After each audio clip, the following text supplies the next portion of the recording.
नमस्कार, स्वागत है आपका यूएई खबर में। चलिए शुरू करते हैं आज की ताजा बुलेटिन, लेकिन पहले जानेंगे उन लोगों के नाम जिन्होंने कमेंट कर बताया कि वो आखिरकार हमारे वीडियो को देख कहां से रहे हैं। तो देखिए, साहुल कुमार है बैठा जो कि दुबई से है, प्रमोद सिंह है अबू धाबी से, मोहम्मद नूर आलम है अबू धाबी से, जाने आलम है दुबई से, मनोज यादव है गोरखपुर से, मनिंदर सिंह है आजमान से, राजकुमार सरोज है दुबई से, धीरेन्द्र यादव है नारवान बिहार से, अमरजीत हैं जबील अली से, सैयद हसन हैं अबू धाबी से, मनीष कुमार पांडे हैं दुबई से। अगर आप भी चाहते हैं आपका भी नाम फीचर हो हमारे चैनल पर, ज्यादा कुछ नहीं करना है, जाना है कमेंट सेक्शन में, लिखना है अपना नाम, साथ ही में लिखना है कि आप कहां से हमारे वीडियो को देख रहे हैं। फिलहाल के लिए चलिए बताते हैं यूएई की तमाम जानकारियां। सबसे पहले जानेंगे आज की हाईलाइट्स, फिर खबरों को विस्तार से बताएंगे।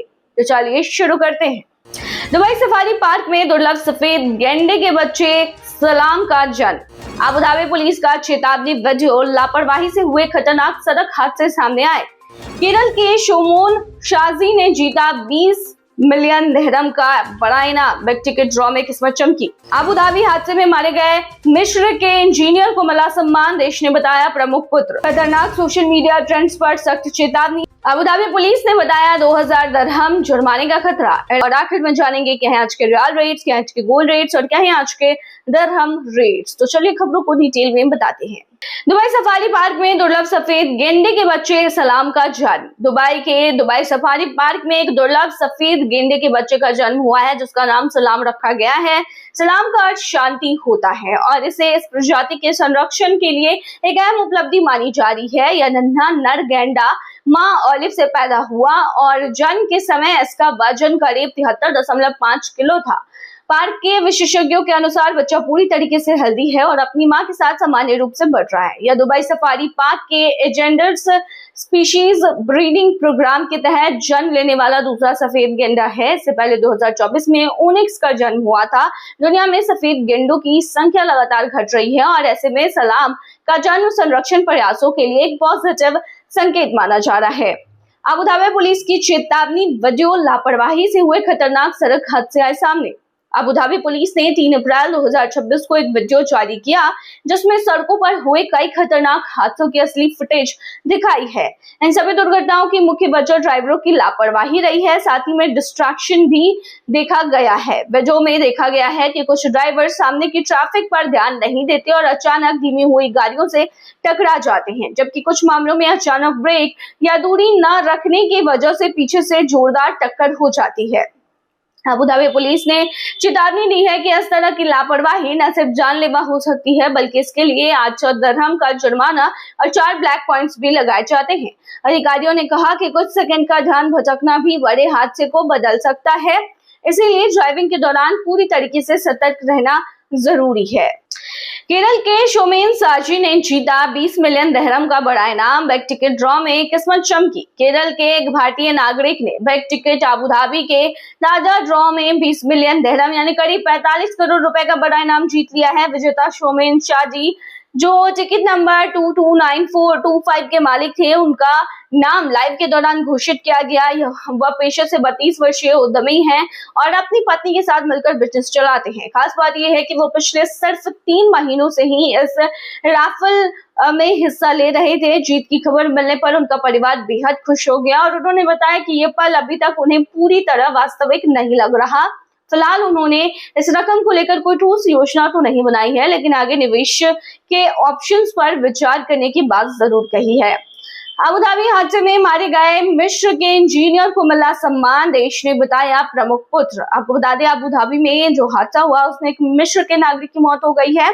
अबू धाबी के हब्शन गैस फैसिलिटी में हुए हादसे में जान गंवाने वाले मिस्र के इंजीनियर हुस्साम सादिक खलीफा को उनके देश ने सम्मान दिया है। मिस्र के पेट्रोलियम मंत्रालय ने उन्हें प्रमुख पुत्र और उत्कृष्ट कर्मचारी बताते हुए उनकी मेहनत और पेशेवराना रवैये और समर्पण की सराहना की है। यह हादसा उस समय हुआ जब एयर डिफेंस इंटरसेप्शन के बाद गिरे मलबे से साइट पर 2 जगह आग लग गई थी, जिसमें एक व्यक्ति की मौत हो गई, जबकि 4 अन्य 2 मिस्र और 2 पाकिस्तानी हल्के रूप से घायल हुए थे। बाद में इलाज के बाद छुट्टी दे दी गई। अधिकारियों ने बताया कि इंजीनियर खलीफा ड्यूटी के दौरान काम करते हुए मारे गए और सरकार ने उनके परिवार के प्रति गहरी संवेदना व्यक्त करते हुए हर संभव सहयोग का भरोसा भी दिया है। खतरनाक सोशल मीडिया ट्रेंड्स पर सख्त चेतावनी, अबू धाबी पुलिस ने बताया 2000 दिरहम जुर्माने का खतरा। आपको बता दें कि अबू धाबी पुलिस ने सोशल मीडिया पर चल रहे खतरनाक ट्रेंड के बारे में लोगों को जागरूक किया है और सख्त चेतावनी भी जारी की है। अधिकारियों के मुताबिक कुछ लोग वायरल होने के लिए चलती गाड़ियों से बाहर लटक कर या जोखिम भरे स्टंट करके वीडियो बना रहे हैं, जो न सिर्फ उनकी बल्कि दूसरों की भी जान के लिए खतरा है। पुलिस ने साफ कहा है कि इस तरह की लापरवाही पर 2000 दिरहम का जुर्माना लगेगा और 23 ब्लैक पॉइंट्स और 60 दिनों के लिए वाहन जब्त किया जा सकता है। हालांकि अब तक ऐसे ट्रेंड्स से जुड़ा कोई भी बड़ा हादसा सामने नहीं आया, लेकिन भविष्य में दुर्घटनाओं से बचने के लिए ये चेतावनी पहले ही जारी कर दी गई है। बता दें, अधिकारियों ने लोगों से अपील की है कि सोशल मीडिया पर लोकप्रियता के लिए अपनी और दूसरों की सुरक्षा को खतरे में न डालें, क्योंकि सड़क सुरक्षा हर किसी की जिम्मेदारी होती है। ऐसे में संयम से काम लें और ढंग से गाड़ी चलाएं, ना कि उससे स्टंटबाजी करें। ईरान संघर्ष में शामिल नहीं, यूएई लेकिन हर खतरे से निपटने को तैयार। वरिष्ठ अधिकारी संयुक्त अरब अमीरात ने स्पष्ट किया है कि वो अमेरिका इजराइल ईरान संघर्ष का हिस्सा नहीं है, लेकिन अपनी सुरक्षा को लेकर पूरी तरह से सतर्क है और जरूरत पड़ने पर खुद का बचाव करता रहेगा। एक वरिष्ठ सैन्य अधिकारी ने कहा है कि यूएई पर ईरान की ओर से हमलों की कोशिशें हुई हैं, इसीलिए देश रक्षात्मक रूप अपनाए हुए हैं और अपने क्षेत्र की सुरक्षा के लिए पूरी तरह से तैयार है। उन्होंने कहा कि फिलहाल यूएई सीधे इस संघर्ष में शामिल नहीं है, लेकिन हालात के अनुसार भविष्य में कदम उठाने की संभावना से इनकार भी नहीं किया जा सकता। अधिकारी के मुताबिक देश अपने अंतर्राष्ट्रीय सहयोगियों और खाड़ी देशों के साथ मिलकर सुरक्षा सुनिश्चित करता रहेगा और किसी भी खतरे का जवाब देने के लिए तैयार रहेगा। खाद्य सुरक्षा उल्लंघन पर अबू धाबी में अमीना रेस्टोरेंट बंद, अधिकारियों की सख्त कार्रवाई। बता दें, अबू धाबी में खाद्य सुरक्षा नियमों का उल्लंघन करने पर अमीना रेस्टोरेंट को अस्थायी रूप से बंद कर दिया गया है। ये कार्रवाई Abu Dhabi agriculture and food safety authority ने की है, जिसने जांच के दौरान पाया कि रेस्टोरेंट बार बार नियमों का उल्लंघन कर रहा था और सुधार के लिए जरूरी कदम भी इस रेस्टोरेंट के द्वारा नहीं उठाया जा रहा था। अधिकारियों के मुताबिक ये स्थिति पब्लिक हेल्थ के लिए भी गंभीर खतरा बन गई थी, जिसके बाद तुरंत बंद करने का फैसला लिया गया। यह निर्णय निरीक्षण रिपोर्ट्स के आधार पर लिया गया है, जिनमें लगातार खामियां सामने आई थी। साथ ही अधिकारियों ने लोगों से अपील की है कि अगर कहीं भी खाद्य सुरक्षा से जुड़ी शिकायत दिखे तो उसे तुरंत रिपोर्ट करें, ताकि उपभोक्ताओं की सुरक्षा सुनिश्चित की जा सके। फिटनेस दिखावे के लिए नहीं, स्वस्थ जीवन के लिए जरूरी, रास अल खैमा क्राउन प्रिंस की युवाओं को सलाह। Crown prince Sheikh Mohammed Saud bin Saqr Al कसीमी ने युवाओं से अपील की है कि वे फिटनेस को केवल दिखावे या फिर बॉडी बनाने तक सीमित न रखें, बल्कि इसे एक स्वस्थ जीवन शैली का हिस्सा भी बनाएं। रास अल खैमा फिटनेस चैलेंज के दौरान उन्होंने कहा कि इस पहल का उद्देश्य लोगों में लंबे समय तक स्वास्थ्य बनाए रखने की आदत विकसित करता है, न कि सिर्फ बाहरी रूप से ध्यान देना। उन्होंने जोर देकर कहा कि फिटनेस का असली मतलब केवल वजन कम करना नहीं, बल्कि ताकत, सहनशक्ति और संतुलित दिनचर्या बनाए रखना भी है। और युवाओं को कम उम्र से ही सही आदतें अपनानी चाहिए, ताकि वे भविष्य में बेहतर और स्वस्थ जीवन जी सके। यूएई से लौटे तेलंगाना के प्रवासी मजदूर की मौत, परिवार ने मांगी 5 लाख की मदद। बता दें, तेलंगाना के जगत्याल जिले के 61 वर्षीय प्रवासी मजदूर अरेली गंगा राजम की भारत लौटने के कुछ दिनों बाद मौत हो गई, जिसके बाद उनका परिवार अब राज्य सरकार से 5 लाख रुपए की आर्थिक सहायता मांग रहा है।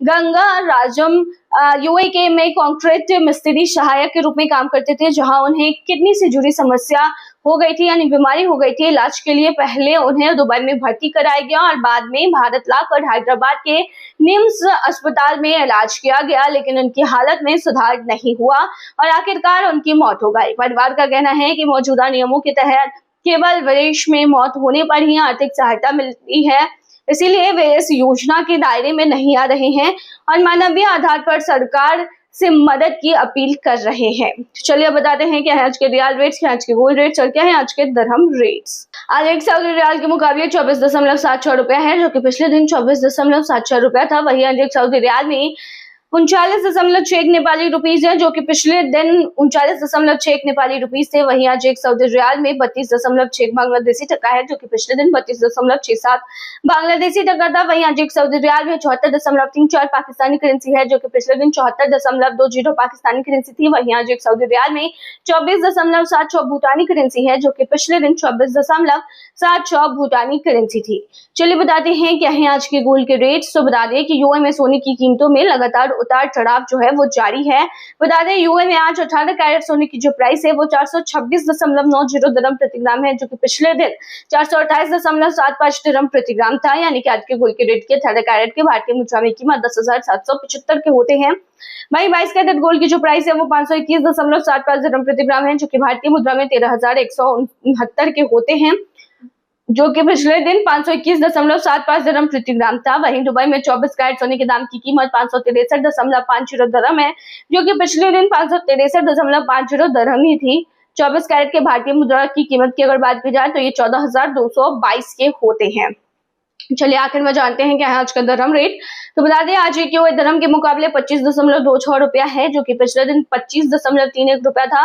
वहीं आज एक यूए दिरहम में 40.48 नेपाली रुपीज है, जो कि पिछले दिन 40.49 नेपाली रुपीज है। वहीं आज एक यूए दिरहम में 33.33 बांग्लादेशी टका है, जो कि पिछले दिन 33.34 बांग्लादेशी टका था। वहीं आज एक यूए दिरहम में 75.98 पाकिस्तानी करेंसी थी, जो कि पिछले दिन 75.98 पाकिस्तानी करेंसी थी। वहीं आज एक यूए दिरहम में 25.30 भूटानी करेंसी है, जो कि पिछले दिन 25.31 भूटानी करेंसी थी। तो ये थी आज की तमाम बुलेटिन। बने रहिए ऐसी तमाम खबरों के लिए हमारे चैनल पर।